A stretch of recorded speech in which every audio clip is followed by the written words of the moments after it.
सुनने वालों को सिराज ज़ैदी का बहुत बहुत आदाब नमस्कार. Welcome to the program. This is Apna Radio broadcasting at 93.9 Dublin South FM. This is your own Apna Radio, a culture program about India culture, putting together the news about India from Charmain Colvin and our London correspondent Sharad Awasthi. Each Thursday from 3 to 4, here I am in the studio talking to you directly wherever you are in the world. So, tune me in.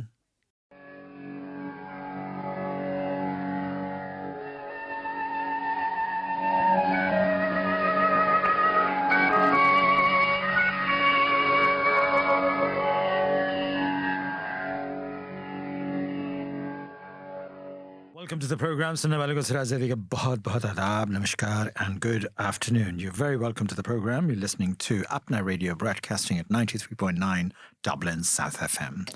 Each Thursday from 3 to 4 local time, I'm here to talking to the world out there, whoever you are, wherever you are. And a large population of the world is beginning to listen to me because listening is the key factor for understanding the world we live in.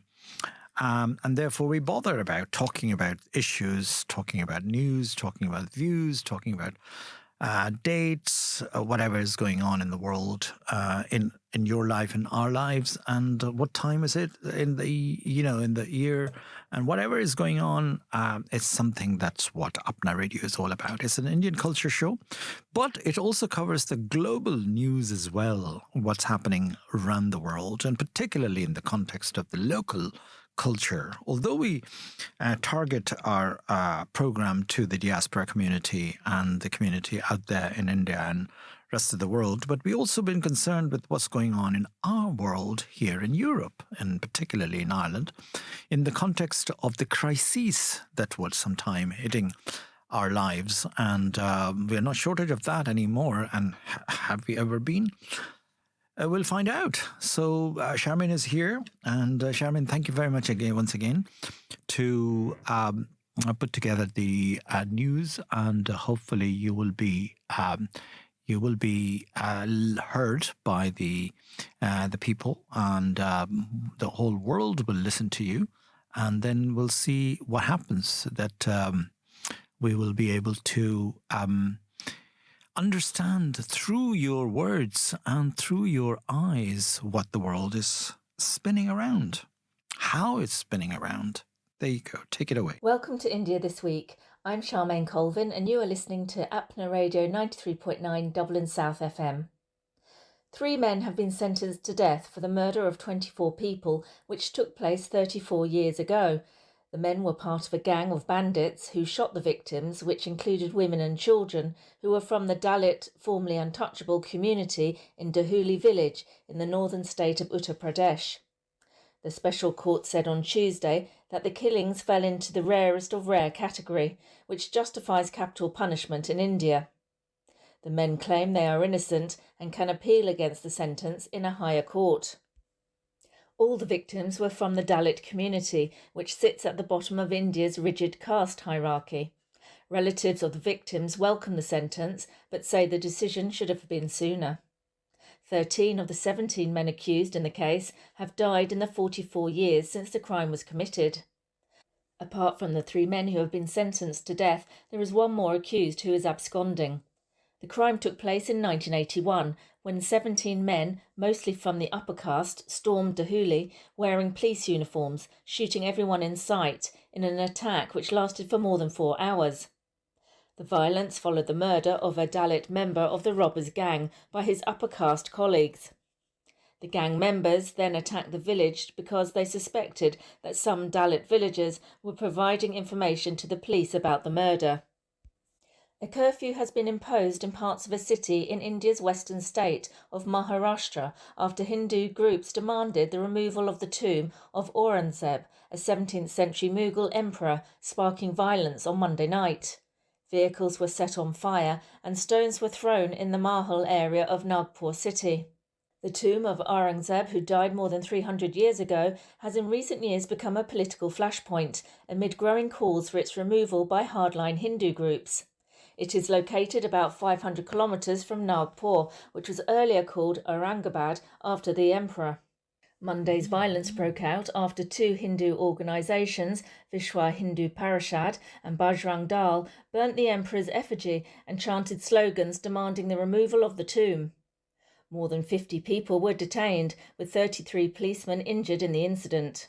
The trigger for the violence was said to be a recent Bollywood film about Sambhaji, a Maratha ruler who clashed with Aurangzeb but lost, and its graphic depiction of him being tortured.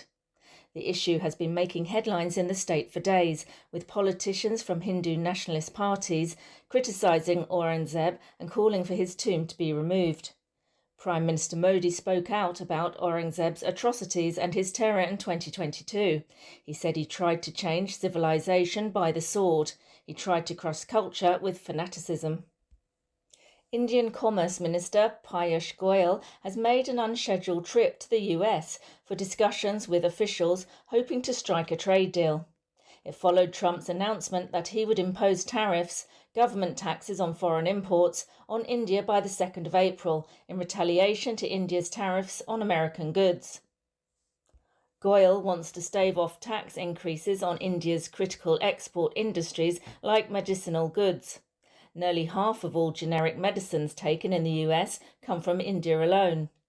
Generic drugs, which are cheaper than the same brand name medications imported from countries like India, make up 9 out of 10 prescriptions in the US. This saves Washington billions in healthcare costs. In 2022 alone, the savings from Indian generics amounted to $169 billion, according to a study by consulting firm 𝐢𝐭𝐬. Without a trade deal, Trump's tariffs could make some Indian generics unviable, forcing companies to exit part of the market and exacerbating existing drug shortages, experts say. Over 60% of prescriptions for hypertension and mental health ailments in the US were filled with Indian-made drugs. Trump wants companies to shift manufacturing to the US, but India's largest drug maker, Sun Pharma, said the tariffs do not justify relocating manufacturing to the US, as manufacturing in India is at least 3 to 4 times cheaper than in the US.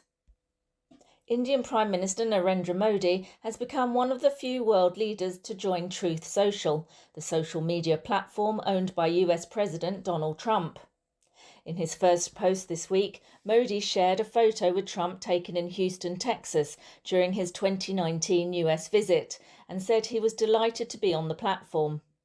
Trump launched Truth Social in February 2022 after he lost the presidential election to Joe Biden and was temporarily banned from major social networks like Twitter and Facebook, which accused him of inciting violence. Modi currently has around 21,000 followers and is following Trump and US Vice President J.D. Vance. And finally, a fashion show held last week in a picturesque snow-clad town in Indian-administered Kashmir has sparked a major controversy that is still ongoing. The show by the well-known fashion brand Shivan and Naresh was held last Friday at a ski resort in Gulmarg to display their skiwear collection. The label is the first big non-local brand to hold a fashion show in Kashmir, a scenic Himalayan region which has seen decades of violence. The shoot, however, has sparked outrage among locals, politicians and religious leaders in Muslim-majority Kashmir after Elle India posted a video on social media showing models in underwear or bikinis. Many took offence with the show being held in the holy month of Ramadan and accused the designers of mocking their faith and disregarding local culture and sentiments. So that's all from me on India This Week. You are listening to Apna Radio 93.9 Dublin South FM. Dublin South FM. You wouldn't buy a car without knowing its history. So why would you buy a story without knowing who's telling it? Come here and I tell you. It's not always easy to verify what you see, read or hear, but now there's help.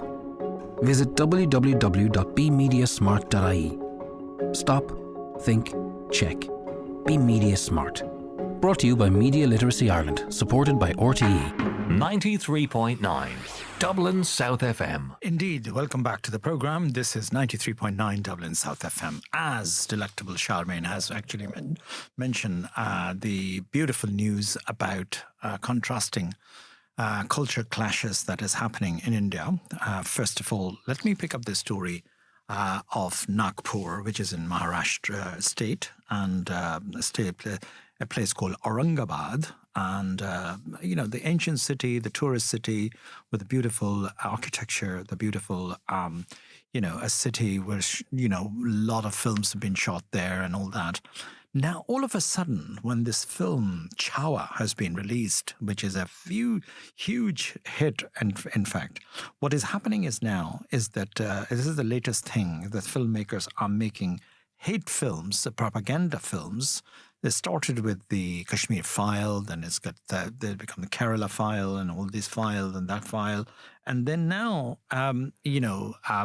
this 𝐀𝐻𝐽, which come from nowhere in terms of pre-planned, not nowhere, but yes, a huge film backed by some studios in Bollywood, and about Maratha king who was defeated, Chhatrapati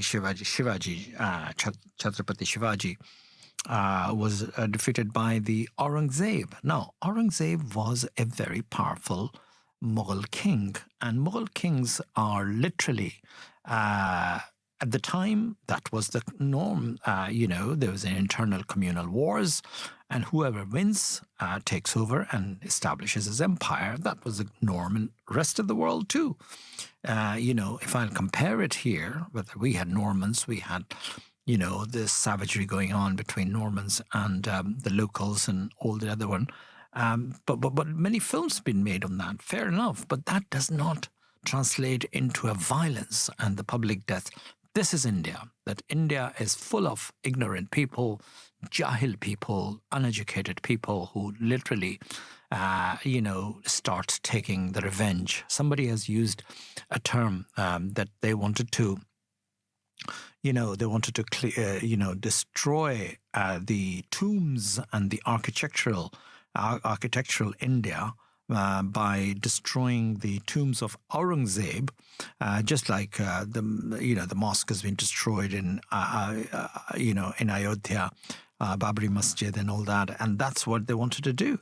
They burned the effigies, they burned 300 years ago. You want to dig up the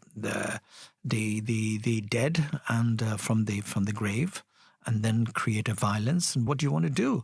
Yes, the blame goes to Mr. Modi, as the news has covered that, and Charmain has covered a very good point in that if you are creating hate speech as a prime minister of this nation, 1947 Republic was declared. India was the idea of India was born according to the Constitution of India, where the people, citizen of India, would live together in peace and restore the pre-1947 historical structure, with the mosque, with the temple, with the gurdwara, with the churches, all of that, regardless of their religious background. But this has not been adhered to.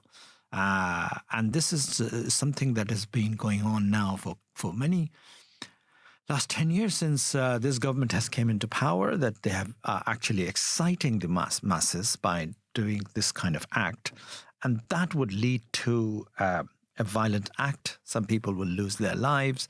Infrastructure will be destroyed, the property and all that. So here we have a friend. I have a very loyal friend, wonderful individual, Mr. Sheoran Singh. He's a journalist. He's a very eminent journalist.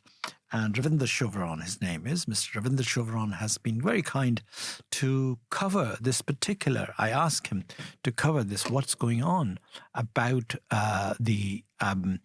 about this particular violence that has erupted, and this is something that has been going on for quite some time. But he was able to create a nice background information.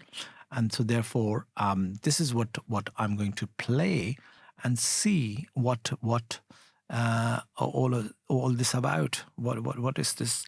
Why it happened, and indeed what was the background of this violence, and it's been covered by everybody in the media internationally. So sit back, relax, and enjoy. Not enjoy, but of course listen to this very pertinent topic of violent crisis that has been taking place in Nagpur, city of India. The Vishwa Hindu Parishad and Bajrang Dal surrendered to Kotwali police on Wednesday in the Nagpur violence case. As you know, the Nagpur violence started earlier this week. The Nagpur police had said that they have filed an FIR against them for allegedly hurting religious sentiment. The arrests were linked to their protest demanding the removal of Mughal Emperor Aurangzeb's tomb in Sambhajinagar, formerly known as Aurangabad. The police took them into custody and presented them before the court today. To keep such incidents in check, Maharashtra DGP Rashmi Shukla has also asked the district SPs to take even small incidents that could lead to strife in the state seriously. As you know, the violence took place earlier in this week on the Monday when Vishwa Hindu Parishad staged a protest across various offices of government and submitted a memorandum for removing Aurangzeb's tomb in Khulbad. In the memorandum addressed to the Chief Minister Devendra Fadnavis, the Vishwa Hindu Parishad stated that Aurangzeb had killed two sons of Sikh Guru Gobind Singh, as you know. Guru Gobind Singh was the 10th Guru of the Sikh community and very respected, revered Guru of Sikh community. And why this happened was because they have refused to convert to the Islam. And both the sons who were fondly called as Sahibzadas, they were asked to convert, but they refused and then tortured and killed. They also killed Maratha warrior King Chhatrapati Sambhaji Maharaj and demolished temples in Kashi, Mathura and Somnath. The experts of this who have been closely watching this violence which took place in Maharashtra, they have been saying that the statement given by the Chief Minister Devendra Fadnavis, that was responsible for creating the communal violence. On the other hand, the Maharashtra Chief Minister Devendra Fadnavis, he is claiming that the violence was premeditated and attributed, and he has attributed the heightened emotions to the release of the movie Chhawa. Movie Chhawa was released, it was a movie film which was released last week, and it is based on the life of Aurangzeb and how brutally Aurangzeb has killed Maratha ruler Chhatrapati Sambhaji Maharaj. And after that, the emotions of Maharashtra people, they were heightened. That resulted into the violence which took place in the beginning of this week. This is what the Chief Minister has claimed. But on the other side, what the opposition parties, they have been saying is, this is the statement of the Chief Minister which was responsible for this violence, which has been unprecedented in this area. This area was completely a calm and peaceful area before this violence took place. This is true that Aurangzeb, he died here in Aurangabad 300 years ago. But in the last 300 years, it has never happened that such kind of violence has ever taken place in this area. On the other hand, Shiv Sena Uddhav Thackeray group, they have criticized the BJP, alleging it prioritized Aurangzeb over Chhatrapati Shivaji Maharaj. The party's editorial in Samna. You know, Samna is a newspaper of Shiv Sena, and it is an evening newspaper, and they have published that the BJP is prioritizing Aurangzeb's tomb in Chhatrapati Sambhaji Nagar to prevent riots and ease tensions. And this is a protected monument. See, the problem is this monument is a protected monument and no government can touch it. So this is what Devendra Fadnavis has been saying, that he wants to remove it, but protected site is the reason that he can't remove it. But the kind of violence which Nagpur has seen during the entire week which has passed, this is unprecedented and uncalled for. The cosmopolitan character of Nagpur and the entire Maharashtra is completely different. Though 300 years back, Aurangzeb died, and he died in Aurangabad. His tomb is there in Aurangabad. But during the last 3 centuries, there is not a single incident of communal violence which took place. But now, as the political leaders of the Saffron party, they just want to prove themselves as the biggest Hindu leaders. This is their ambitious politics, which is responsible and which is behind the kind of communal violence which has taken place. The reason is Devendra Fadnavis, who is the Chief Minister of Maharashtra, and he hails from the Nagpur city only. The another tall leader from Nagpur is the Union Cabinet Minister Nitin Gadkari. Now Devendra Fadnavis wants to prove himself as the more acceptable and tallest leader than Nitin Gadkari. So this is a politics between two leaders of the same area, and also this is a politics between the two chief ministers. The chief minister of Maharashtra, he wants to prove himself as the tallest Hindu leader than any other chief minister of any other BJP ruled state. The Uttar Pradesh has been ruled by Yogi Adityanath, and Yogi Adityanath is now considered as one of the strong contender for the post of prime ministership. So now Devendra Fadnavis, after he has taken over as the chief minister for the third time, he also is in fray to be the prime minister of this country after Narendra Modi. So who will replace Narendra Modi? This is one of the fight in the party, and whoever is the biggest Hindu face supported by the RSS, he will be the front runner. Also, Devendra Fadnavis wants himself to prove that he is the tallest BJP leader of Maharashtra and taller than the person who is coming from his own city, Nagpur, Nitin Gadkari. And this infighting of the political leaders, Devendra Fadnavis versus Gadkari, Devendra Fadnavis versus Yogi Adityanath, is primarily responsible for the communal tension which is now prevalent in Nagpur. But the people of Nagpur, people of Maharashtra, they have been saying that this is not the Maharashtra which they have seen. Maharashtra is otherwise a very calm place, very peaceful, and communally very harmonious. All the different religions of this country, of this world, they are welcome here, and Maharashtra has never seen such kind of violence. Now the civil society has also called for peace, and they have requested all the different stakeholders to bring the peaceful atmosphere of Maharashtra back. So thank you so much indeed, Ravinder Sheoran ji, all the way from India, from Delhi, that he's an eminent journalist and a very high-profile journalist. So giving a complete background that this is the pure political tussle and a battle for prime ministership or whatever between the current, Nagpur guy and.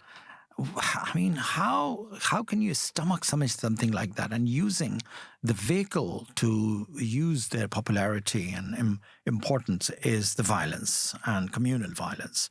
Communal violence has always been used in India in order to assert the position, the power, in order to prove that you are the biggest. And of course, this is what has happened in India.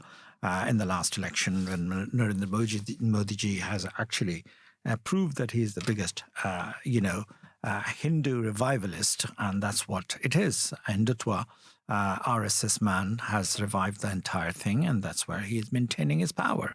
So others are also positioning themselves on the same line and creating a peaceful land like Nagpur, like Maharashtra, which is a melting pot for all nationality, all religious, all culture people. It's the biggest film industry in Maharashtra, in Mumbai and all that, and Aurangabad, and indeed Nagpur, where a very good filmmaker, Raju Hirani comes from. Raju Hirani, who is responsible for Munna Bhai and all the beautiful films. And in fact, this last picture, PK, was also very powerful picture. No, not last picture, a few pictures before he made it. And that was also on Hindu extremism. Now, he comes from the Nagpur, so I would love to talk to him sometime and to say that, look, what is the reason for these kind of nonsense that has been going on in India for so long that keep repeating the same formula, and nobody is doing anything about it. Nobody is able to capture that. A brilliant journalist like Mr. Sheoran, Ravinder Sheoran, who's actually hit the nail there, that is the reason for this kind of nonsense that should not be tolerated in a democracy, that two leaders creating a tussle between themselves and trying to prove that they are the biggest Hindu nationalist leaders, so the people can blindly follow them and give them an important position of prime ministership and all that. Anyway, this is up to you to analyze and to see why this problem will remain in India. Anyway, India is not riddled with short of crisis, and the banking crisis, another one, is looming over And after that, I'm going to play this wonderful clip that has been put together by Sharad Awasthi, our London correspondent, about the banking crisis in India. So sit back, relax, and enjoy and listen to what he has to say. It is good to be here again. It has been a dramatic and a deeply sad week. The ceasefire in Gaza has not held, and Israeli strikes have killed another 400 people. Humanity is in a horrendous situation there, fighting over piece of land, while elsewhere around the world, people are taking flights to the moon and Mars. Meanwhile, in India, another shameful incident has occurred with communal unrest erupting in Nagpur over an attempt to dig up someone's grave after 300 years that person has died. Speaking of India, it is becoming increasingly difficult to ignore the country's economic situation, particularly the fundamental of its economy such as manufacturing and banking. So talking about banking, since 2014, a significant number of banks in India have either shut down or merged to improve their financial viability. About 60 cooperative banks, both rural and urban together, they have closed due to their failures. In 2023 alone, 17 cooperative banks were shut down, the highest number in any single year. In the same year, 39 urban cooperative banks were facing insolvency under Banking Regulation Act due to negative net worth and severe financial irregularities. In public sector, multiple bank mergers have taken place since 2019, reducing the total number of public sector banks altogether. For instance, Punjab National Bank, which was 130 years old, merged with Oriental Bank of Commerce, 82-year-old. Canara Bank, 119-year-old bank, merged with the Syndicate Bank, which was 100 years old. Allahabad Bank, 160-year-old bank. It merged with Indian Bank, which was 117-year-old. So if you look at 2022 alone, public sector bank closed nearly 2,000 branches across the country due to mergers and rationalization efforts just to make them viable. The historical significance of these banks in India is immense and priceless. Nobody has spoken about it. We are doing it. Particularly, all these grand old banks, they are ones that survived significant challenges like World War I and World War II. Various economic downturns like the Great Depression, and these banks were deeply intertwined with India's socio-political movement, especially the independence struggle. And many of these institutions, they played pivotal roles in supporting the Indians' freedom struggle and were founded by visionaries who had aligned with our freedom struggle, with our leaders at the time. And these banks, through their existence, they witnessed the transformation of Indian society from harsh realities of British colonial rule to complex dynamics of newly independent nation. They served as bridges integrating various sections of Indian society, including rural and urban population, diverse population, both rich and poor. However, this long-standing legacy has come to an unfortunate emotionless end, which can only refer to some kind of consolidation, nationalization, or collapse of these institutions, and they have been losing their historical value and significance in the modern banking world. Sometimes I feel the current government is trying to overturn everything which has been a proud legacy of India. So what exactly is happening to the Indian banks? Is our money safe? Is the Indian banking system a forerunner to the upcoming financial crisis in India? So the reports suggest that around 80 banks altogether have shut down in last decade, beginning with small institutions and large ones. And the latest bank in trouble is New India Cooperative Bank Mumbai, which has 30 branches and has been caught in financial fraud. Depositors are unable to access their funds and will receive only 5 lakh rupees, which is about 5,000 euros as deposit insurance, regardless of their deposit, howsoever big that deposit is. And this is a devastating news for all of them. Another bank under scrutiny in recent times is the IndusInd Bank, owned by the Hinduja Group. And this has failed to match its book by $250 million, about 2,000 crore.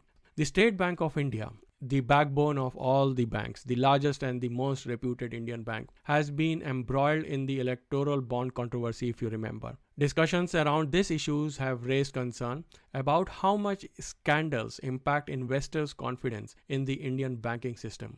This could be one of the key reasons behind the exodus of foreign direct investment. We spoke at length, I think, last year. About 5 years ago, Punjab and Maharashtra Cooperative Bank (PMC) that had 17 lakh depositors, 1.7 million depositors, and it was shut down due to financial mismanagement and discrepancies. Many depositors lost their savings, and it remains unclear whether the government was able to compensate beyond the deposit insurance. Why are all these bank closures important? Many of these banks facing financial difficulties, the majorities are cooperative banks. And the regulation and oversight, ironically, of these cooperative banks fall under the purview of Mr. Amit Shah, who also serves as Home Minister. Why this raises questions? Because under him comes the role of investigative agencies like Enforcement Directorate, dreaded CBI, and other investigative agencies, and they are unable to address the persistent financial irregularities in the banking system. So there is a dark spot there, a blind spot there. It is widely known that most cooperative banks are either run by politicians or they have strong political connections, leading to serious conflict of interest at the cost of us Indian depositors. Who are these depositors? Have a closer look. Another unfortunate reality is that the primary victims of these bank failures are small and middle class depositors, particularly those banking with cooperative institutions. And when these banks shut down abruptly due to financial mismanagement, the impact on economically vulnerable sections of the society is devastating. It's life-changing. As a big picture, what the economist would have a look at is that a decade ago, India's total loans stood at 52 lakh crores, about $604 billion. But then the GDP was growing at 7.2%. Now, the loan burden in 2025 have multiplied fivefold. So it is about 270 lakh crores, which is $3.1 trillion. But then the GDP has declined to 6.4%. So the money is not coming back from the economy into the banks. And this growing disparity is making debt repayment increasingly difficult, putting banks under serious pressure and rising defaults. Fundamentally, the banks are dependent on retail deposits, home loans, auto loans, student loans, and business loans. So let's have a quick and a close look at it. The retail savings is down, so deposits are down. People are unable to save. The household saving rate is at all-time low, and therefore it has a consequence on the retail banking. In cities like Mumbai, Delhi, Hyderabad, and Bengaluru, according to Business Standard, 1 million housing units are ready but standing unsold. So home loans are down. The non-premium automobile industry, the inventories are high, so the auto loans for that sector is down, is under pressure. The student loans are in default because the freshers are not getting jobs good enough to pay back the loans, and that's due to high unemployment. The business loan is sliding because the manufacturing and the related business activities are under stress. For those now advocating Sanatan Dharma, particularly from the ruling parties, this decline in saving, household saving, contradicts traditional values. How? More people are taking loan against gold, which is traditionally seen as bad omen. Alarmingly, defaults on gold-backed loans are also rising, and this is further aggravating financial concerns. So this is for those who are upholding the flag of Sanatan Dharma. Financially, bad omen is playing around. The microfinance sector is also struggling, with defaults occurring even on small loans, ranging from rupees 100 to 500, which is like $1 to $5. And this indicates financial distress across various economic segments of society. This situation has persisted for a while now, primarily because the economy is shrinking. The GDP is merely growing at 6.4%. But if India needs new jobs, then India needs to grow at 10 to 12%. Given the present policies and economic outlook, achieving such high growth rates seems highly unlikely. A close observation, since 2014 and 15, the Indian banks have written off a staggering 14.5 lakh crore rupees, about 168 billion in non-performing assets. These non-performing assets stood at 9 lakh crores, $104 billion, and after the write-off, they have been reduced to nearly half. While this might appear to be a strategy to make banks healthier, the method raises concern. It's a scam, I would say. Look at this. Of the 14.5 lakh crores written off, loans to large industries and companies account for approximately half, 7.5 lakh crores, $87 billion. However, the number of farm loans written off remains unclear. This needs closer scrutiny, especially considering the rising farmer suicides, a crisis that has received little attention in recent discussions. These write-offs are basically weakening the financial strength of our banks. In 2024, Reliance Communication, owned by Mr. Anil Ambani, you would all know him, had a debt of 47,000 crores, $549 billion. However, the company paid back less than 1% of the amount, about 455 crores, $50 million, with the remaining debt being written off by the banks. So given the junior Ambani's well-known political and the business connections, this raises serious concerns about favoritism, crony capitalism, financial irregularities, and conflict of interest. And that is the crux of the problem across the Indian banking system. It is benefiting the rich and powerful at the expense of middle class and working class taxpayers. This systemic issue is nothing short of a disease.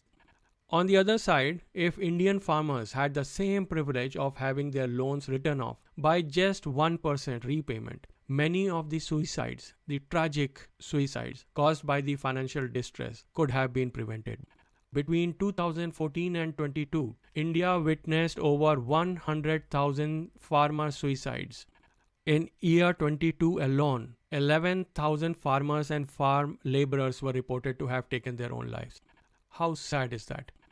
Vidarbha region of Maharashtra, 26,000 farmer suicides were recorded between 2013 and 22, averaging 7 suicides per day. These should have been the headlines, and the trend is continuing. In first half of last year, 1,200 suicides were reported.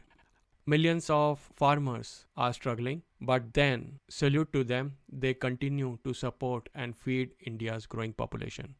So how do we conclude the banking story of India? If you look at the West, Greece has gone through banking collapse. American banks have been not so good either. The German banks are in question, and so are the British banks. Why? In all these countries, the write-off of bad loans tends to disproportionately benefit large corporations and politically connected businesses. And this has led to crony capitalism and double standards in financial regulations. There has been resentment from the taxpayers and small businesses, but then there is a growing distrust in the financial institutions and the government. The Indian banks and in the larger picture, the economy needs urgent reforms to protect the depositors and restore trust in the financial system of India. The health of the banking system is a direct reflection of the economy, and the current indicators, therefore, are worrying. With those thoughts, I leave you until next week. Stay safe, stay informed. Bye for now. Broadcasting from the Dundrum Town Centre, this is Dublin South FM. Are you part of a local community group or representative organisation active in the Dun Laoghaire Rathdown area? Why not join a network of over 400 such groups in the Dun Laoghaire Rathdown Public Participation Network? You can join the group, influence local policy, get regular updates about funding and other opportunities, connect with other groups like yours, publicise your group, and even get free training and support. Make sure your voice is heard through DLR Public Participation Network as a registered group in the county. Dun Laoghaire Rathdown Public Participation Network. For full information, find us online at dlrppn.ie. That's dlrppn.ie. Broadcasting to South Dublin on 93.9. This is Dublin South FM. शब-ए ज़रबत माहे रमज़ान अली का ये कहना है ये जिंदगी बाद ज़हरा बखुदा शकिस्ता है तेरे बाद ज़हरा मैं दिल सोज़ शकिस्ता मैं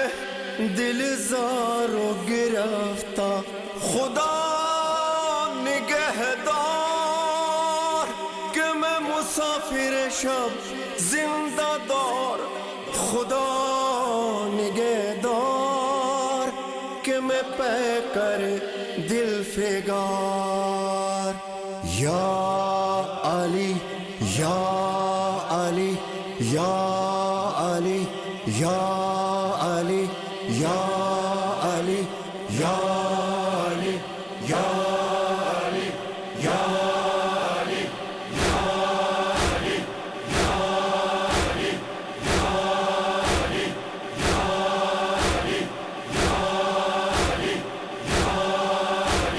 روز و شب ویرانی زندگی زندانی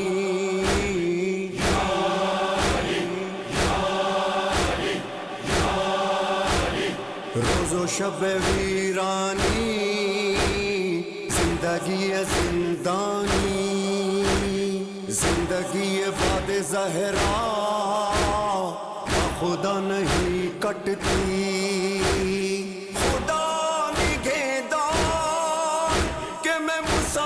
شب زندہ دار خدا نگہدار کہ میں پہ کرے دل فگار خدا نگہدار کہ میں مسافر شب زندہ دار خدا نگہدار کہ میں پہ کرے دل فگار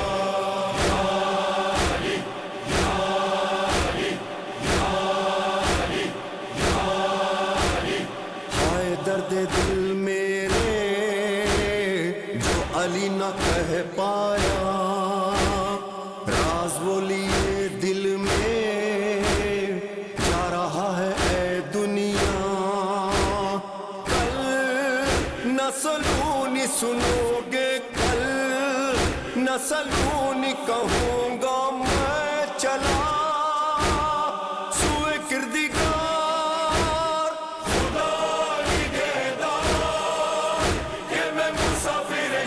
زندہ دار خدا نگہدار کہ میں پہ کرے دل فگار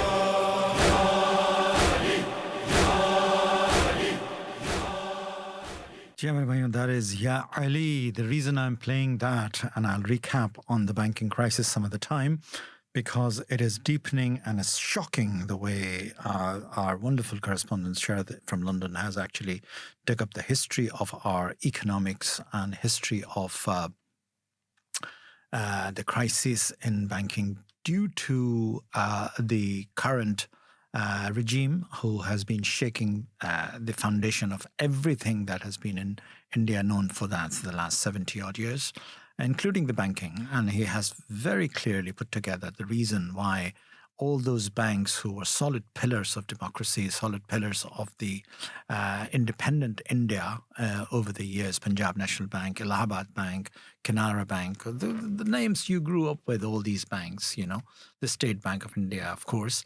But of course, the politicians and the guys who are running the country have got, direct hand in the tills of the bank, and they can do what they like because they are in power. So that is the saddest state of affair.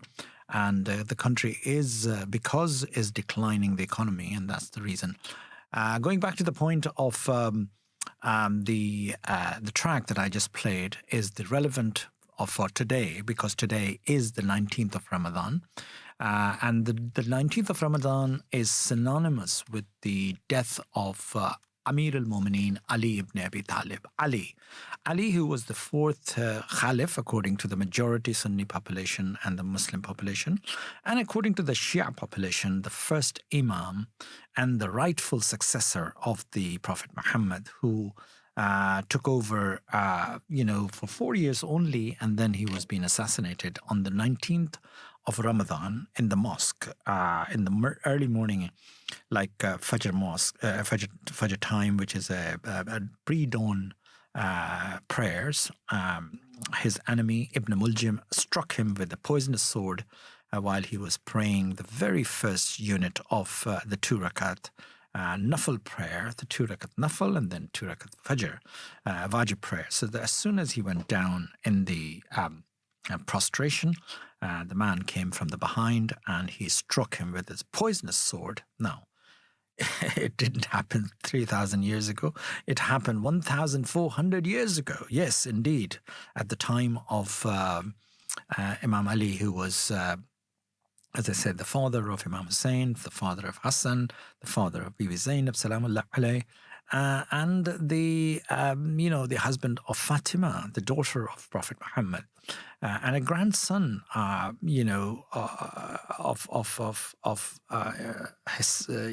Imam Ali, Hussein, who has created another history later on. And I'll visit some other time when the equation is there, that today is the day for Amir al-Mu'mineen. What happened was that when he was struck, he has been brought back to the house, which is nearby, and he lay down in the house for 3 days, and he passed away on the 21st of Ramadan after 3 days of agony and pain, and the poison actually have gone through his body. So this is every year. The Muslim population, and particularly the Shia population in the world, commemorate with pouring heart cries. They do a lot of latmiyah, a lot of prayers, a lot of chest beating, a lot of eulogies, lectures, emotional time for. It's no less than the time of Muharram. The day, the first month of Islamic calendar. But in Ramadan, 19th, 20th, and 21st are the 3 days Amir al-Mu'mineen's commemoration takes place, because it's a significant day, and indeed for people to remember and to remember until the doomsday. And this is the promise of the world, is that you cannot forget injustices which were inflicted upon the cousins, the first cousin and the first inheritance of the Islamic power. Was handed over to him by Prophet Muhammad himself on the day of Ghadir. There's another occasion I'll talk about it. So this is the man who is the center of the faith of Islam, has been assassinated by someone called Ibn Muljim. So this is what we commemorate, and there's a huge story. You can go into it online and check it out, why and how Ali has been assassinated. Inside the mosque, while praying, I mean, how low one could go when you're praying and you've been attacked and gone. So this is something which we do every year, and we commemorate and we talk about it. And this is something which is very dear to the entire Muslim. It should be to everybody who respect Amir al-Mu'mineen, who believe, even the fourth Caliph, if you believe in. So must commemorate during the month of Ramadan. So this is what is happening, and Ramadan is still happening, and Ramadan another 2 weeks to go, 10 days to go, and after that, the Ramadan will be over. The Eid will be celebrated with that, but the many things happening. I mean, celebration is not something that you look forward to it when you see the Gaza, the peace process has been laughed at. 400 people dead yesterday in Khan Yunis, attacking the hospitals and all that. The global onslaught in Russia and Ukraine is still going on. And to make the matter more worse is that our country, Ireland, which is supposed to be a neutral country, but apparently when we accepted the European Union, we somehow surrender our neutrality, because now we are fully engaged in this war by backing the Ukrainians, in other words, against the Russians. So that is a very dangerous move for the Irish people to understand and play it very carefully when it comes to, because Putin is not too far from Ireland. Russia is not too far from Ireland. I mean, his long-range missiles can hit Galway, Dublin, Cork very easily if he decided to take Ireland on. However, that may not happen, but the 350 million euros are going to buy the tanks and the drone to Zelensky into Ukrainian has been sanctioned by the Ireland, our small country and a small economy like ourselves, which are fully exposed. And the world is looking at it, our surplus, including Donald Trump, who's who know very little about the reality of the actual economies and the countries, but all he sees is the surplus. And then because we have been stupid enough to broadcast this kind of surplus that we had last year, all will be siphoned off very quickly. 350 million? Hello. I mean, we could build so many houses. We talk about morning, noon and night in the crisis of housing crisis in Ireland. And there's no shortage of money that we don't have. It's not that we don't have money. It is going in the wrong direction. So my heart goes out to, obviously, to the warring faction and the people who are losing lives. A Gaza peace process, that's also requires money. 400 dead in Khan Yunis. Hello. I mean, why nobody is waking up? Nobody is raising that voice, raising the issue, apart from the fact that we can only do so on airwaves and, the radio broadcasters and producers can do their own job. Like myself, we go and, there are journalists like Al Jazeera is doing an amazing job. But what is impacting and how it is not impacting to stop this lunacy and this thing that is going on in the world out there? Who can stop? The Chinese can stop? My theory is that if China, Russia, and Iran, these three countries come together in a coalition way and send the troops and send the drones and send the tanks to in a warring zone and then let them face that, unleash the fierce battle. But hello, this is impossible. It's not going to happen. This is something to think about it, to brood over it, because you can hear the atrocities, you can hear the downside of the world, and you can hear everything that is going on in the world, but you can't do much about it. That's the only thing. You can talk about it. You can write yards and yards in the Irish Times, Independent or whatever, and people can quote right, left and centre, this paper, that paper. But then what is the net result of that? Actions required. Action speaks louder than words. My words particularly are very small words in a very small voice, in a squeaky little voice, a cacophony of the media. But that's what it is. Now, going back to the point that we are also celebrating, and we do have to celebrate, otherwise you can't survive. 11th of May, 5 p.m., Rathort Community Centre is having a concert. And that concert is the Kishore Kumar concert. And that is a beautiful concert put together by Daffodils, I think. And that is what I'm going to talk about. It is that I must mention it. I'll visit it again because it's a fair bit of time with that. It's 11th and they have started publicity well in advance. And fair dues to them because they have to, get that concert on the way. It's called 𝐤𝐸 �ਸ਼ਾਮ मस्तानी, which is a Kishore Kumar's very famous song, 𝐤𝐸 �ਸ਼ਾਮ मस्तानी, madhosh kiye jaye. So it's a name of the program is 𝐤𝐸 �ਸ਼ਾਮ मस्तानी.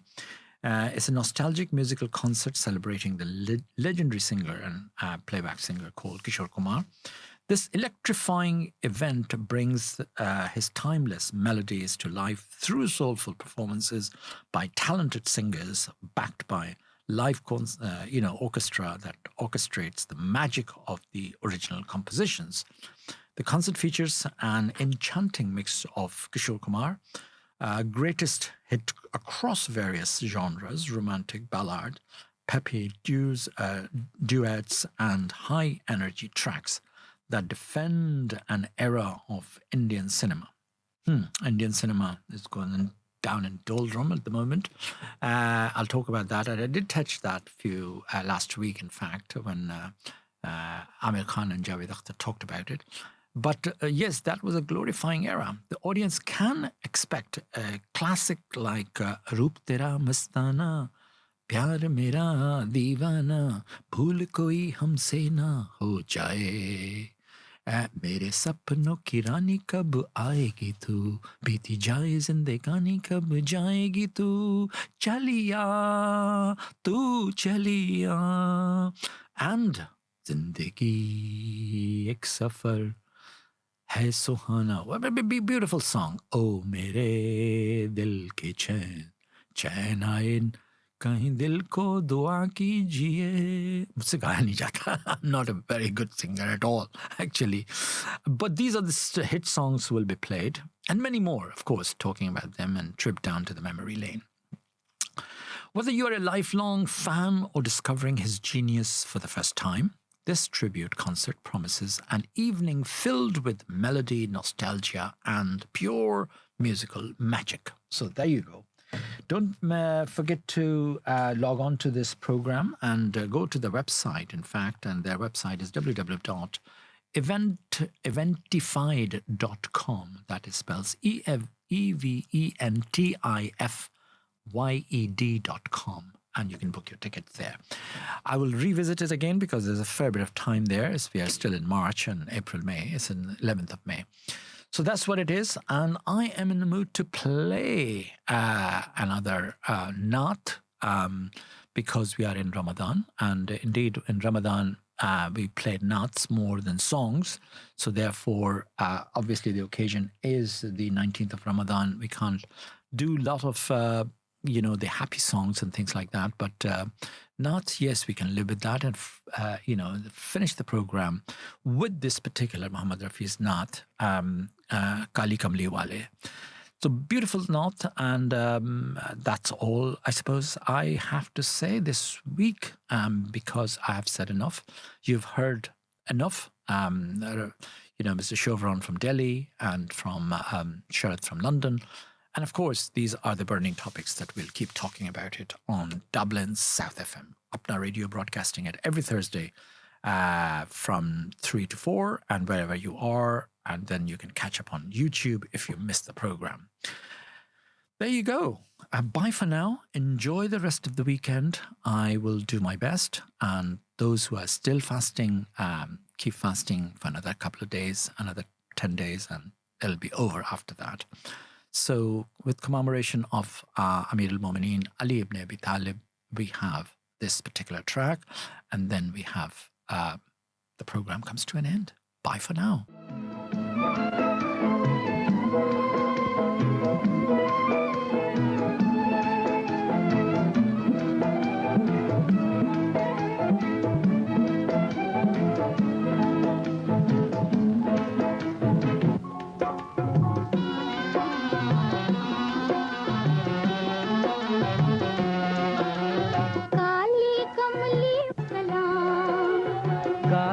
कमली वाले तुम पे लाखों सलाम, तुम पे लाखों सलाम। दुनिया से हो निराले तुम पे लाखों सलाम, तुम पे लाखों सलाम। दुनिया से हो निराले तुम पे लाखों सलाम, तुम पे लाखों सलाम।